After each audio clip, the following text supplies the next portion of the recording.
Allah says, "O you who have believed, save yourselves and your family from fire." A fire which is terrible. On it are guardians that are also harsh. They will not disobey their Lord with what He tells them to do, and they do as they have been commanded. The first part of this verse, "O you who have believed, save yourselves." Then Allah says, your family. Before we think about the hereafter, let's think about our life here. If we don't have a healthy upbringing and a good, healthy relationship in our families, then we will create a worldly fire in our own homes. A fire mentally tormenting in our emotions, even physically, and in our relationships. That is a fire that is an introduction to another fire in the hereafter, wal-'iyadhu billah. So Allah says to us, save yourself first. You cannot have a good family dynamics and a healthy relationship until you and me, first of all, think about our own actions, behavior, strengths and weaknesses, good and bad behaviors in ourselves. At the same time, you need to look after yourself. If you don't breathe, you can't help others to breathe. In the aeroplane, they always tell you, in the unlikely event of an accident or an emergency, oxygen masks will fall from above you. Place them on yourselves before attending to others. Because if you can't breathe, you can't help your children, you can't help others. So, in any relationship, you and I need to know yourself and what things you need to improve on, which means that you are ready to also accept advice. You are also ready to accept that when you make mistakes, you can apologize. You can admit it. And then you can work on fixing it. In fact, I will tell you, brothers and sisters, if you want to know the main secret key to where you must start in having a healthy relationship in your family and a loving, happy one, begin with this. You are a role model. Your children and even your spouse will not listen to lecturing from you, instructions and rules. 2% of the effect compared to the effect that you will have on them when you yourself are a good role model. Listen carefully, fathers and mothers. We complain that our children do not obey us, but they never fail to imitate us. Carve that into the front of your prefrontal cortex, right here.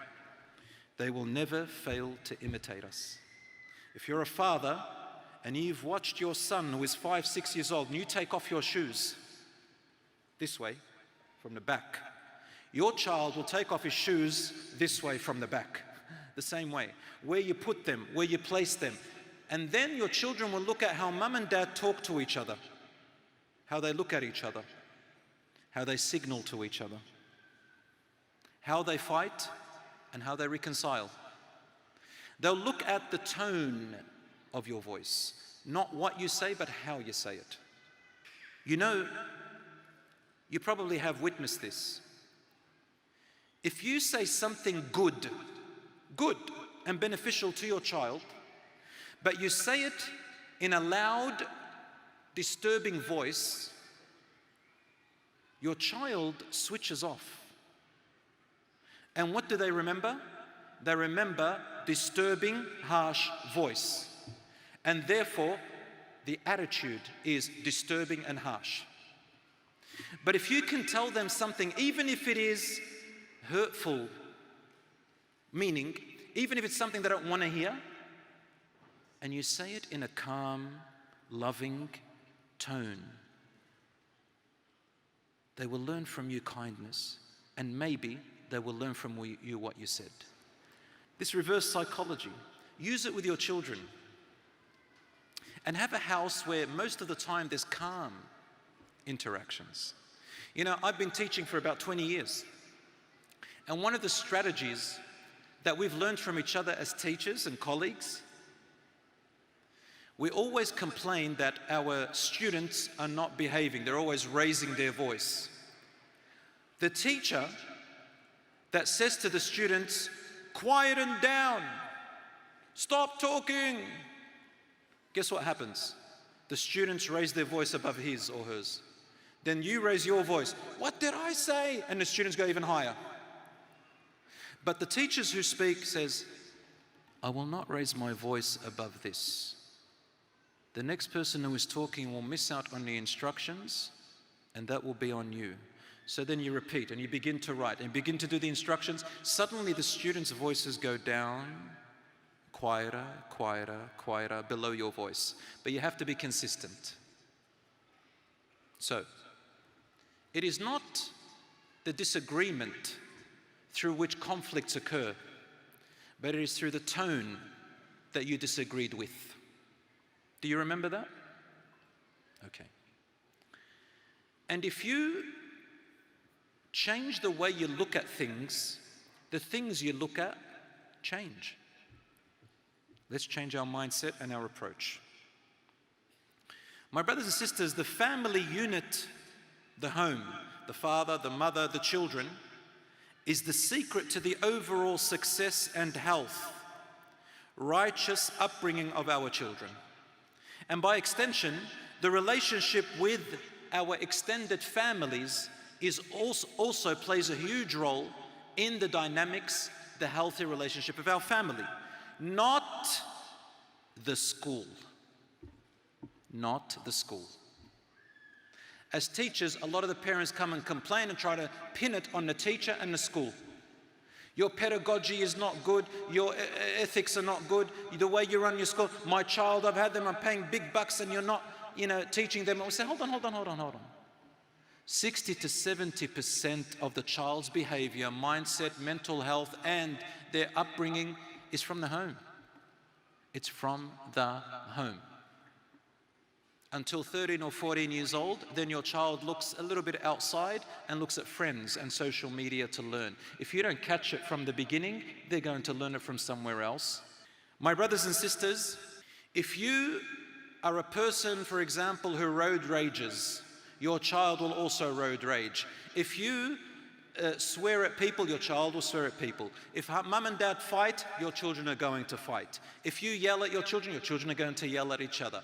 If everything in your marriage is about rights and obligations, not love and compassion and mercy, then you will have children who will grow up selfish and self-entitled. Let me talk to you about something. A religious family is a beautiful family, but unfortunately some people take a religious mindset the wrong way. I see it day in, day out. How?